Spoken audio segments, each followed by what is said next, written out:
Сәлеметсіздер ме, құрметті оқырмандар? 3-ші сыныптың математика сабағы 46-шы сабақ. Бүгінгі сабақта 1-ші тапсырмадан 9-ші тапсырмаға дейін бірге орындайтын боламыз. Құрметті оқырмандар, каналға тіркелуді ұмытпаңыздар, лайк басыңыздар, каналға тіркеліп өз көмектеріңізді беріңіздер. 1-ші тапсырма. 4 бірдей жолақ дайында, жолақты бүктеу арқылы төменде көрсетілген бөліктерге бөл. Бөлшектерді өсу ретімен жаз. Міне, суретте тұрғандай етіп, жолақтарды дайындап, оларды бірдей бөліктерге бөлеміз. Енді бөлшектерімізді өсу ретімен жасайық. 2-ден 1-і, ең үлкен жан бөлігі бізде 2-ден 1 болады. 3-тен 1-і, 4-тен 1-і, 6-дан 1-і. Сөйлемдерді толықтыр дейді. Бөлік саны көп болған сайын, әр бөлік соншаға аз болады. Санның бөлігін табу үшін, оны санды берілген бөлік санына бөлу қажет. Бөлігі бойынша санды табу үшін, бөлікке сәйкес санды көбейту қажет. Яғни мына жерде көп нүктенің орнына біздер керекті сөздерді қойып айттық. 2-ші тапсырма. Есептерді шығар. Саябаққа 9 ағаш көшеті отырғызылды. Бұл барлық көшеттің 3-тен 1 бөлігі. Барлығы қанша көшет отырғызылуы қажет? Яғни отырғызылды 9 ағаш. Осы 9 ағашымыз 3-тен 1 бөлік екен. Ендеше барлығын табу керекпіз. Ол үшін 9 пен 3-ті көбейтеміз. 27-ге тең. Барлығы 27 көшет отырғызылуы қажет деп сұраққа жауап бере аламыз. Ә бөлігінде саябаққа 27 көшет отырғызылды, оның 3-тен 1 бөлігі терек. Қанша терек отырғызылды? Отырғызылды 27 көшет терек белгісіз, бірақ 3-тен 1 бөлігі. Ол үшін 27-ні 3-ке бөлеміз және 1-ге көбейтеміз. Яғни 9 терек отырғызылды деп сұраққа жауап бере аламыз. 3-ші тапсырма есепте дейді бізге. Бұл жерде 20-ның 4-тен 1 бөлігі бізде 5-ке тең. Оны табу үшін 20-ны 4-ке бөлдік, 1-ге көбейттік. 27-ның 3-тен 1 бөлігі 9-ға тең. Оны табу үшін 27-ні 3-ке бөлдік және 1-ге көбейттік. 18-дің 2-тен бөлігі 9, оны табу үшін 18-ді 2-ке бөліп 1-ге көбейттік. 9-ға тең болды. 36-ның 4-тен 1 бөлігі 9, оны табу үшін 36-ны 4-ке бөліп 1-ге көбейттік. 9-ға тең. 6 бұл 18 санның 3-тен 1 бөлігі. 7 бұл 28 санның ширегі, яғни 4-тен 1 бөлігі. 9 бұл 18 санның жартысы, яғни 2-ден 1-і. 18 санның 2-ден 1-і.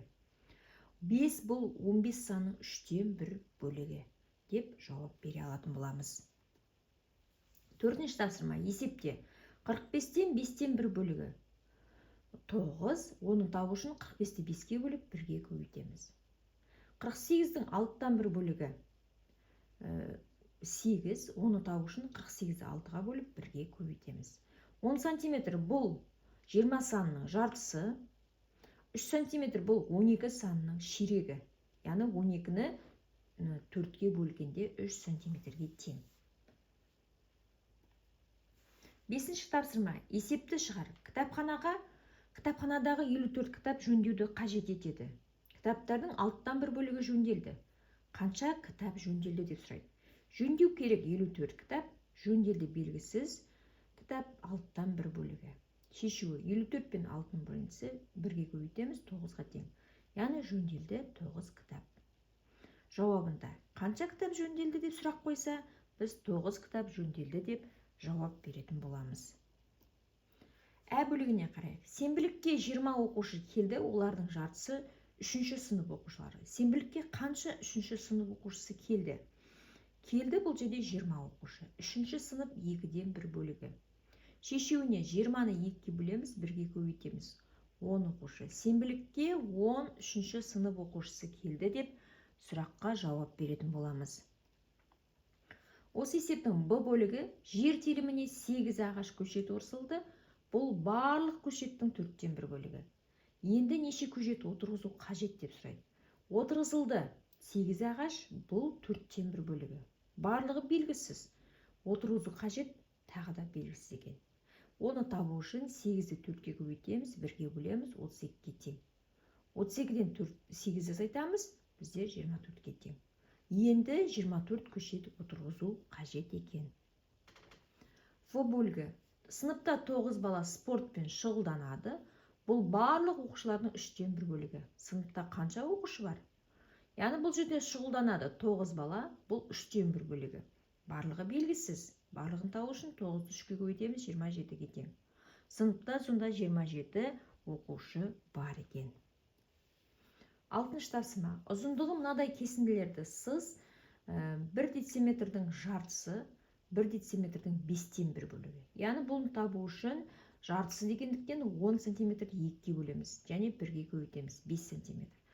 1 дециметр тең 10 см-ге, яғни 10 см-ді 5-ге бөлеміз, және оны 1-ге көбейтеміз, 2 см.